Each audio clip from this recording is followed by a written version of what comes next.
যে পড়তে ভালোবাসে সে কখনো একা নয়। হুম, এটা আমার কথা নয়, এটা রবীন্দ্রনাথ ঠাকুর বলেছেন। রাত তখন 2টো, ঘরে কেউ জেগে নেই, বাইরে ঝুম বৃষ্টি, মনটা ভীষণ খারাপ। এই সময় আপনার পাশে কেউ নেই। ফোন করবেন, সবাই তখন ঘুমিয়ে। কিন্তু কিন্তু হাতে যদি একটা বই থাকে, আপনি আর একা নন। হ্যাঁ, কবিগুরু মিথ্যা বলেননি। কেন জানেন? কারণ বইয়ের ভেতর মানুষ থাকে। আপনি যখন গল্পগুচ্ছ পড়েন, রবীন্দ্রনাথ আপনার সাথে বসে গল্প করেন। যখন আপনি গীতা পড়েন, শ্রীকৃষ্ণ আপনার কানে কানে পরামর্শ দেন। যখন শরৎচন্দ্র পড়েন, শ্রীকান্ত আপনার বন্ধু হয়ে যায়। পৃথিবীর সবচেয়ে জ্ঞানী, সবচেয়ে দরদি মানুষগুলো কাগজের ভেতর আপনার জন্য অপেক্ষা করে। তাহলে আপনি একা হবেন কি করে? কারণ বই আপনাকে নতুন দুনিয়ায় নিয়ে যায়। ঘরের 4 দেয়ালে দম বন্ধ লাগছে, তখন একটা বই খুলুন। পরের মুহূর্তেই আপনি নেপালের পাহাড়ে, না হয় রাশিয়ার বরফে, না হয় সমুদ্রের মাঝখানে থাকবেন। শরীরটা খাটে থাকলেও মনটা 1000 মাইল ঘুরে আসে। যার মন এত বড়, সে একা হয় কখনো? কারণ বই আপনাকে উত্তর দেয়। প্রেমে ব্যর্থ? রবীন্দ্রনাথের কবিতা পড়ুন, দেখবেন আপনার কষ্টের ভাষা কেউ 100 বছর আগেই লিখে গেছে। চাকরি নেই? বিবেকানন্দ পড়ুন, বুকের ভেতর আগুন জ্বলে উঠবে। জীবনে যে প্রশ্নের উত্তর কেউ দেয় না, বই সেটার উত্তর দেয়। যে মানুষ সব উত্তর পেয়ে যায়, তার একাকিত্ব আর থাকে না। আচ্ছা, আজকাল আমরা একা কেন বলুন তো? কারণ আমরা পড়ি না, আমরা শুধু স্ক্রল করি।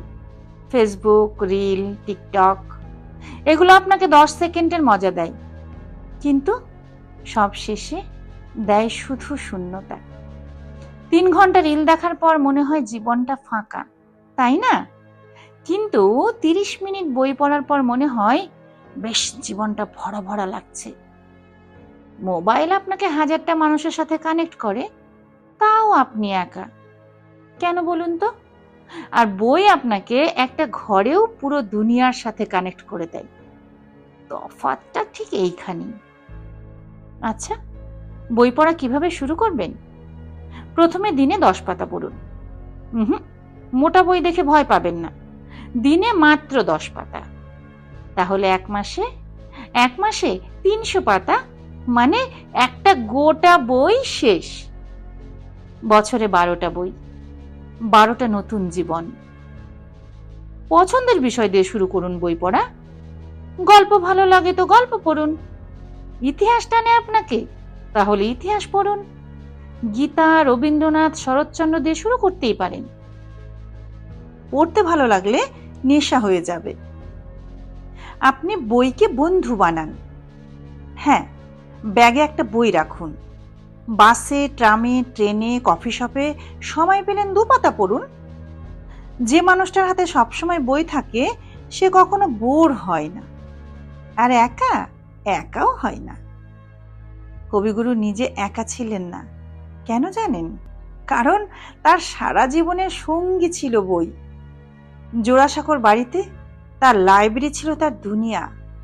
তিনি বই পড়তেন, বই লিখতেন, বইয়ের মধ্যেই বাঁচতেন। তাই শেষ বয়সেও তার চোখে ছিল নতুন আলো, কারণ তার সঙ্গী কখনো ফুরায়নি। হ্যাঁ, আপনিও পারবেন, আপনাকে পারতেই হবে। যারা আজ থেকে একাকিত্বকে হারাবেন, যারা বইকে বন্ধু বানাতে চান, যারা রবীন্দ্রনাথের কথাকে সত্যি প্রমাণ করতে চান, তারা আজ থেকেই বই পড়া শুরু করুন। হ্যাঁ, বলুন, বই আমার সেরা বন্ধু। প্রণাম কবিগুরু।